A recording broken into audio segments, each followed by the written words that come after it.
संतृप्त hydrocarbon alkene. Alkene को संतृप्त हाइड्रोकार्बन इसलिए कहा जाता है क्योंकि दो कार्बन परमाणुओं के बीच एकल आबंध बनता है, अर्थात एकल आबंध का अर्थ है दो इलेक्ट्रॉन की साझेदारी। चलिए इसके इलेक्ट्रॉन बिंदु संरचना की बात करें। एक एल्केन लेते हैं मीथेन, जिसका फॉर्मूला होगा CH4। एक कार्बन के साथ 4 हाइड्रोजन जुड़े हुए हैं। चूँकि कार्बन की संयोजकता 4 होती है, इसीलिए कार्बन अपने 4 संयोजकता इलेक्ट्रॉन को साझेदारी में, या फिर यूँ कहें कि संयोजकता 4 होने के कारण 4 इलेक्ट्रॉन की साझेदारी करता है।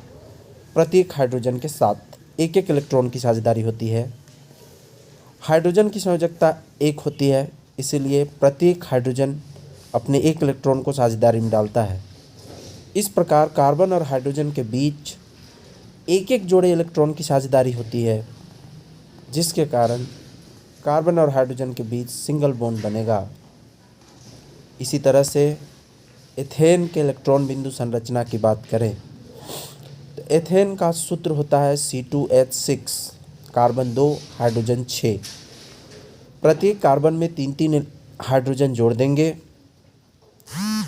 कार्बन का संयोजकता इलेक्ट्रॉन 4 होता है, तो ये जो है एक एक इलेक्ट्रॉन की साझेदारी हाइड्रोजन के साथ करेगा और एक इलेक्ट्रॉन की साझेदारी कार्बन कार्बन परमाणु के बीच में होगी, अर्थात एक कार्बन दूसरे कार्बन को के साथ एक इलेक्ट्रॉन की साझेदारी करेगा।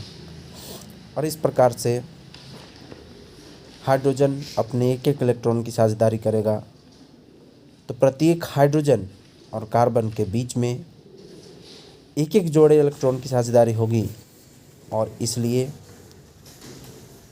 एक एक जोड़े इलेक्ट्रॉन की साझेदारी होने के कारण सिंगल बॉन्ड बनेगा। प्रत्येक कार्बन परमाणु के बीच में भी एक जोड़े इलेक्ट्रॉन की साझेदारी होती है, इसीलिए दो कार्बन परमाणुओं के बीच सिंगल आबंध बनता है, एकल आबंध बनता है। ये जो है संतृप्त हाइड्रोकार्बन एल्केन में इस तरह से होता है। जैसे आप देख रहे हैं, मीथेन हमारा CH4 जो है, इसमें कार्बन और हाइड्रोजन के बीच में एक जोड़े इलेक्ट्रॉन की साझेदारी हुई है, और इसलिए कार्बन और हाइड्रोजन के बीच में एक एक आबंध बना हुआ है, एकल आबंध बना है, अर्थात एक एक जोड़े इलेक्ट्रॉन की साझेदारी हुई है। इसी तरह से अगर आप जो है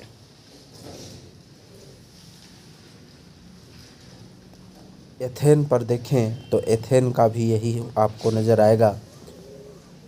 एथेन का भी जो है आपको दो कार्बन परमाणुओं के बीच में भी एक जोड़े इलेक्ट्रॉन की साझेदारी हुई है, और कार्बन और हाइड्रोजन के बीच में भी एक एक जोड़े इलेक्ट्रॉन की साझेदारी हुई है, इसलिए एकल आबंध का निर्माण हुआ है। अर्थात एल्केन ग्रुप का कोई भी सदस्य होगा, वहाँ पर दो कार्बन के बीच में सिंगल आबंध बनेगा, और हाइड्रोजन कार्बन के बीच में तो एकल आबंध बनता ही है। इस प्रकार एल्केन से अर्थ है methane, ethane, propane, butane, pentane, hexane, heptane, octane, जो सामान्य सूत्र CnH2n+2 में आते हैं। सामान्य सूत्र